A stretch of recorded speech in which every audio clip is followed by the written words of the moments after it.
আমার মা বোনেরা, আমার নাই আর আপনার নাই, সবারটাই এই করতেছে। আল্লাহর কসম করে বলি, সৃষ্টির পরিবর্তন করা হারাম। সৃষ্টি পরিবর্তন করা হারাম।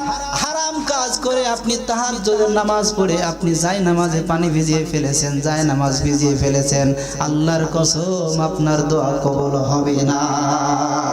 এজন্য আসেন আমার প্রিয় দিনী বোনেরা, একটা হাদিস থেকে আপনাদেরকে শিক্ষা নিতে হবে। আল্লাহ রাসূলের কাছে, আল্লাহ রাসূলের ওফাতের পরে আমাদের নবীর সাহাবা হযরত উমর বিন খাত্তাব, আল্লাহ রাসূলের জলিল কদর সাহাবা, দ্বিতীয় খলিফা যাকে বলা হয়, খলিফার মসনদে বসা আছে হযরত উমর, বাম সাইডে বসা আব্দুল্লাহ রাইসুল মুফাসসির ইবনে আব্বাস বসা। ইবনে আব্বাস হলো আল্লাহ রাসূলের আপন চাচাতো ভাই, আপন চাচাতো ভাই। তার পাগুলো ছিল চিকন, ছোট্ট মানুষ।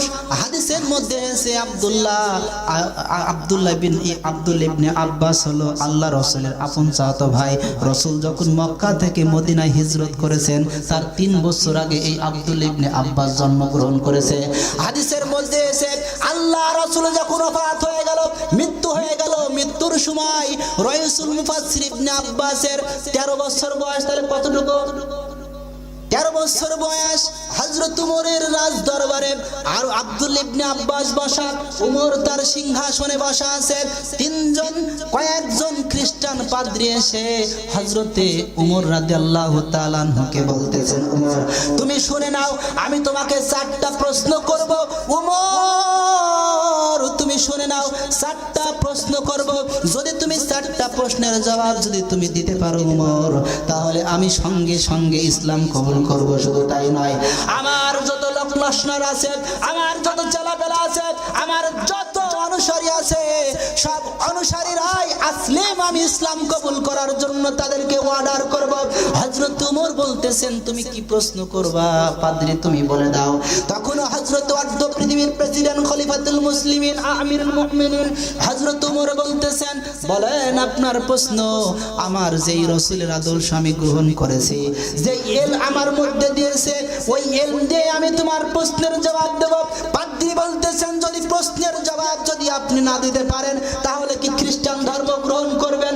উমর বলতেছেন, অবশ্যই আমি যদি প্রশ্নের জবাব না দিতে পারি, তাহলে আমি খ্রিস্টান ধর্ম গ্রহণ করব। আল্লাহর নবীর সাহাবা হযরত উমর বলতেছেন, সহস্র সাহাবীরা বসা আছেন, রাইসুল মুফাসসির ইবনে আব্বাস তিনি বসে বলতেছেন, উমর টেনশন করবেন না, প্রত্যেকটা প্রশ্নের জবাব আমি উমরের কাছে, উমর দেওয়া লাগবে না, আপনাকে দেওয়া লাগবে না, আমি ছোট্ট সন্তান, তাদের প্রত্যেকটা প্রশ্নের জবাব দেওয়ার জন্য রেডি আছি। কোন সুবহানাল্লাহ। পাদ্রী সাহেবকে উমর বলতেছেন, দেরি করা যাবে না, প্রশ্ন করো। 1 নাম্বার প্রশ্ন। রাইসুল মুফাসসির ইবনে আব্বাস বলতেছেন, পাদ্রী এসে বলতেছেন, ওগো ইবনে আব্বাস, ওগো হযরত উমর, 1 নাম্বার প্রশ্ন হলো, তোমাকে 1 নাম্বার প্রশ্ন দিয়ে পাড়ি ফেলতে চাই, বলো তুমি প্রশ্নটা। উমরকে লক্ষ্য করে তার চোখের দিকে আঙ্গুল দিয়ে বলতেছেন, উমর তুমি বলো তো, এই পৃথিবীতে একদিন সূর্যের আলো পড়েছে, কিন্তু কিয়ামত পর্যন্ত আর কোনোদিন পড়বে না, এই প্রশ্নের তুমি জবাব দাও। অর্ধ পৃথিবীর প্রেসিডেন্ট খলিফাতুল মুসলিমিন আমিরুল মুমিনিন বলতেছেন, তোমার 2 নাম্বার প্রশ্নটা তুমি বলো। তখন উমর রাদিয়াল্লাহু তাআলা আনহুকে ইঙ্গিত করে তিনি বলতেছেন, আমি তোমাকে 2 নাম্বার প্রশ্ন করতেছি। 2 জন সন্তান একই দিনে জন্মগ্রহণ করেছে, একই দিনে মৃত্যুবরণ করেছে, কিন্তু দুজনের মধ্যে একজনের 100 বছর তার বয়সের ডিফারেন্স আছে। এই প্রশ্নের তুমি উত্তর দিয়ে যাও। এরপর উমর বলতেছেন, তোমার 3য় প্রশ্নটা তুমি করো। অর্ধ পৃথিবীর প্রেসিডেন্ট খলিফাতুল মুসলিমিনের সামনে আঙ্গুল তুলে তখন ইহুদি পাদ্রী তখন বলতেছেন, 3 নাম্বার প্রশ্ন হলো, কোন কয়েদখানায় কোন খাবার দেওয়া হবে না, অনুমতি নাই, তারপরেও ওই বাড়িতে ওই কয়েদখানার মধ্যে মানুষটা জীবিত আছে, মানুষটা বেঁচে আছে, এই কয়েদখানার জায়গাটা কোন জায়গায় তোমাকে বলা লাগবে। অর্ধ পৃথিবীর প্রেসিডেন্ট বলতেছেন, তোমার 4 নাম্বার প্রশ্নটি বলো। তিনি বলতেছেন, এটা কোন কবর, যেই কবরের মধ্যে মানুষটা জীবিত আছে কিন্তু চলাফেরা করতেছে, এই মানুষটা কোন মানুষটা, কোথায় সেই কবরটা তুমি বলো। তাহলে আমি আপনাদেরকে বলতে চাই, কবরের মধ্যে কি মানুষ চলাফেরা করে বেড়ায়? তাহলে ইহুদি পাদ্রীর একটা জ্ঞান আছে না? প্রশ্নের কি উত্তর দিতে পারবে?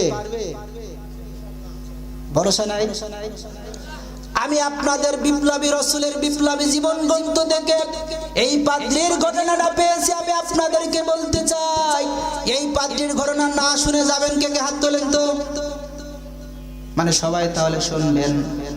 আমার প্রিয় কলিজার টুকরো ভাইয়েরা, এই ঘটনার আর উত্তরটা আমি আপনাকে দেব, কিন্তু আমি আপনাকে বলতেছি শপথ করতে হবে সেই আল্লাহর কাছে, জীবনে কোনোদিন আমরা এক ওয়াক্ত সালাত ত্যাগ করব না। কে কে রাজি আছেন? দুটি হাত তোলেন। লিল্লাহে তাকবীর। কেউ কেউ হাত যে তুলছেন না, উনি কি ভয় করছে নাকি?